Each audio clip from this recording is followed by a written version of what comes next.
درسگاہ presents documentary قصص الانبیاء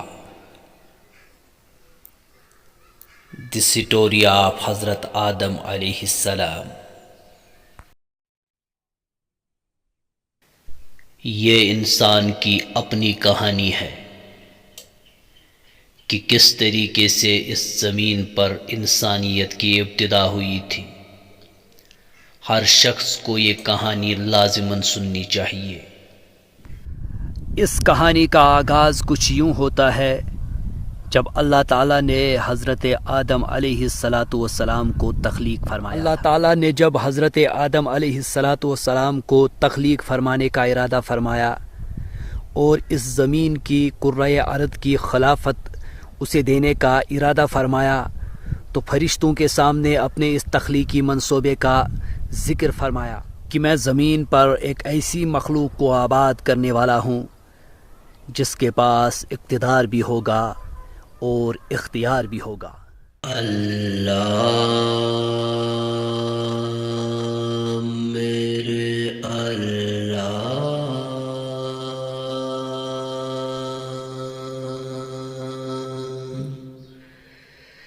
میرے اللہ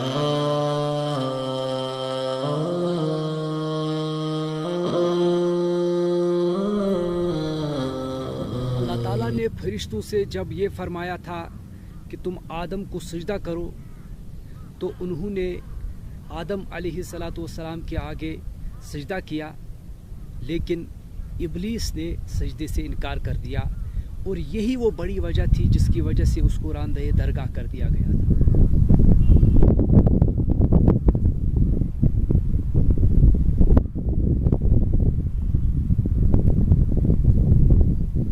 اللہ تعالیٰ نے فرشتوں کے سامنے جب یہ بات رکھی کہ میں زمین پر ایک ایسی مخلوق کو آباد کرنے والا ہوں جس کے پاس اقتدار بھی ہوگا اور اختیار بھی ہوگا، یہ بات سننے کے بعد فرشتوں نے اللہ تبارک و تعالیٰ کے سامنے یہ بات رکھی کہ کیا آپ زمین پر ایک ایسی مخلوق کو آباد کریں گے جو وہاں پر قتل و غارت گری کرے گی اور خون ریزی کرے گی، کیونکہ ان کو معلوم تھا کہ اس سے پہلے بھی کچھ ایسی مخلوقات گزری ہیں جن کو اللہ تبارک و تعالیٰ نے اقتدار و اختیار جیسی نعمتوں سے نوازا تھا، لیکن انہوں نے اپنے اس فری ول کا غلط استعمال کیا تھا۔ ادھر یہ زندگی کا خاتمہ ہے، ادھر وہ زندگی کی ابتدا ہے۔ کبھی آدم یہ خود سے پوچھتا الہی کیوں یہ سارا ماجرا ہے۔ اللہ تعالیٰ نے حضرت آدم علیہ السلام کو تمام چیزوں کے نام سکھا دیے۔ جب فرشتوں سے ان چیزوں کے نام پوچھے گئے تو انہیں نہیں معلوم تھا۔ حضرت آدم علیہ السلام نے جب ان چیزوں کے نام بتا دیے تو فرشتوں نے اللہ تعالیٰ کے سامنے اپنی عاجزی کا اظہار کرتے ہوئے کہا کہ اے اللہ تو پاک ہے، ہمیں تو اتنا ہی علم ہے جتنا تو نے ہمیں دیا ہے۔ حقیقت میں مگر دنیا کی نگری ہر ایک رنگ روپ میں کہتی ہے ہر پل وہ عقبہ ہے وہاں ہر شے بقا ہے، یہ دنیا ہے یہاں ہر شے فنا ہے۔ اللہ میرے اللہ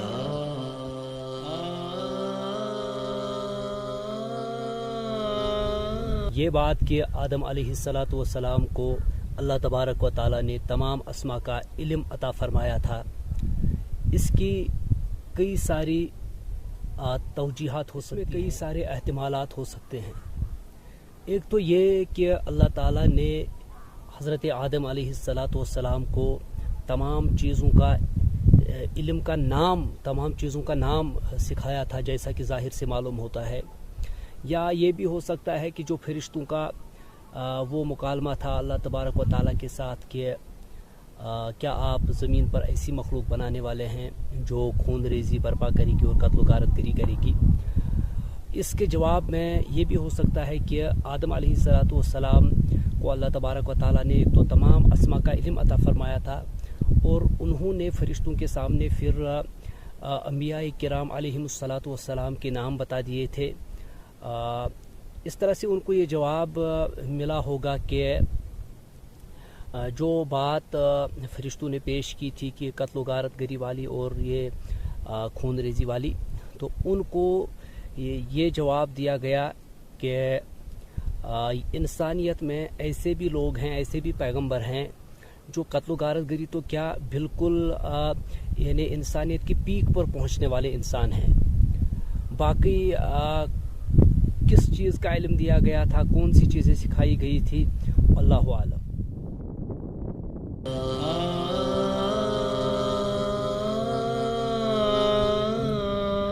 بے سکونی کی آغوش میں جا گرا، بے سکونی کی آغوش میں جا گرا، جب سے خود بری سے جدا ہو گیا. بے سکونی کی آغوش میں جا گرا، جب سے خود بری سے جدا ہو گیا. اس کو جنت سے آخر نکلنا پڑا، اس کو جنت سے آخر نکلنا پڑا، اپنے خالق سے جو بے وفا ہو گیا. اس کو جنت سے آخر نکلنا پڑا، اپنے خالق سے جو بے وفا ہو گیا. مسکن عبد حاصل تو ہوگا مگر اس کٹھن امتحان میں اترنا پڑا. مسکن عبد حاصل تو ہوگا مگر اس کٹھن امتحان میں اترنا پڑا.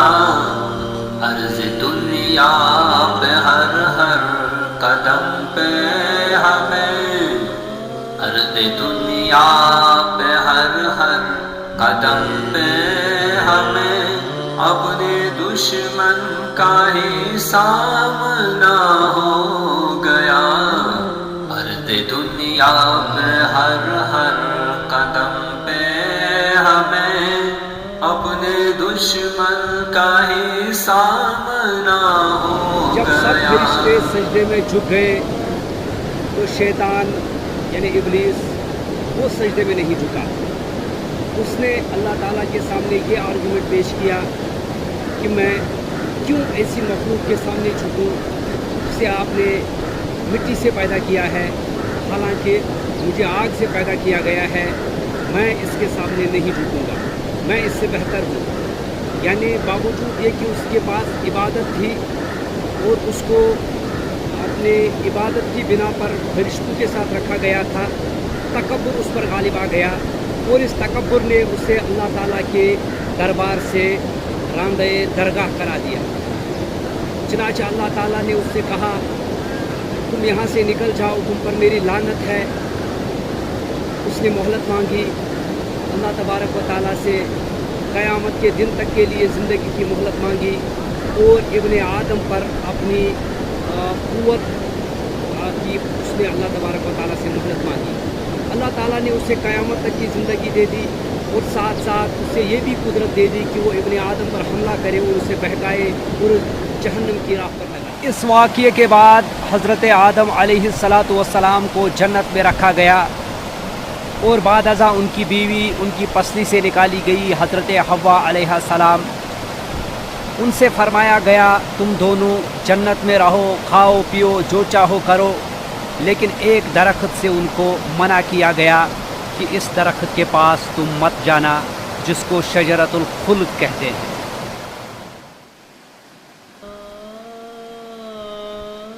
بارہا وہ ہدایت تو پہنچی مگر دشمن عزل آنکھوں سے اوجھل رہا. بارہا وہ ہدایت تو پہنچی مگر دشمن عزل آنکھوں سے اوجھل رہا. اس کی باتوں میں آ کر کوئی بت بنا، اس کی باتوں میں آ کر کوئی بت بنا. کوئی خود آپ اپنا خدا ہو گیا، اس کی باتوں میں آ کر کوئی بت بنا. کوئی خود آپ اپنا خدا ہو گیا. چنانچہ شیطان پہلے ہی انسان کا دشمن تھا، اس لیے کسی نہ کسی طریقے سے کوئی نہ کوئی بہانہ بنا کر اس نے حضرت آدم و حوا علیہم السلام کو جنت سے نکلوا دیا.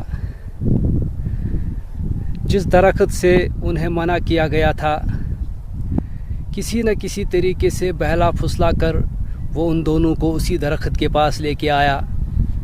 جیسے ہی انہوں نے اس درخت کا پھل چکھا تو ان کے جسموں سے جنت کی لباس اتر گئے، اور اللہ تعالیٰ نے ان سے فرمایا کیا میں نے تم سے نہیں کہا تھا کہ اس درخت کے پاس مت جانا. اس واقعے کے بعد ان دونوں کو جنت سے نکال دیا گیا اور شیطان کو بھی وہاں سے بھگا دیا گیا، اور حضرت آدم و حوا علیہم السلام سے فرمایا گیا تم یہاں سے اتر جاؤ، کرۂ ارض پر ایک مقررہ مدت تک تمہارا ٹھکانہ ہے. جب تمہارے پاس میری ہدایت آئے گی تو جو اس ہدایت کی پیروی کرے گا اس پر نہ تو کوئی خوف ہوگا اور نہ وہ غمگین ہوں گے.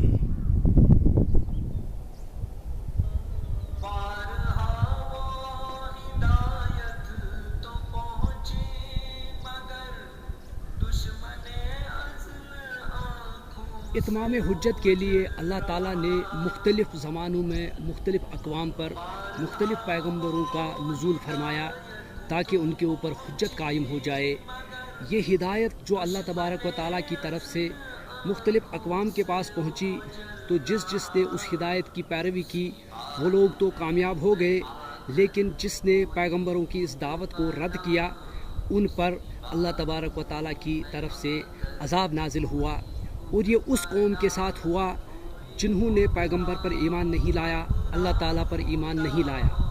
اب جنہوں نے ایمان لایا ان کا تو معاملہ دوسرا رہا، لیکن جو ڈس بلیونگ نیشن تھی جنہوں نے ایمان نہیں لایا ان کے اوپر ایک کولیکٹیو عذاب آیا اور وہ اللہ تبارک و تعالیٰ کی گرفت میں آ گئے.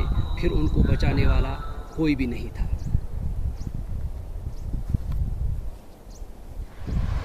اللہ تعالیٰ نے پیغمبروں کا سلسلہ بنی نوع انسان کے لیے مبعوث فرما کر انسانیت پر اپنی حجت تمام کر دی. مختلف زمانوں میں مختلف پیغمبر آئے اور اللہ تعالیٰ نے مختلف کتابیں نازل فرمائیں جن میں روئے زمین پر بسنے والے انسانوں کے لیے تمام ہدایات تھی، زندگی گزارنے کے طریقے تھے. اس طرح سے اللہ تعالیٰ کی طرف سے یہ ہدایت انسانیت کے پاس بار بار آئی اور اللہ تعالیٰ نے بنی نوع انسان پر اپنی حجت تمام کر دی. جنت سے نکالے جانے کے بعد حضرت آدم علیہ السلام کرۂ زمین پر آباد ہوئے.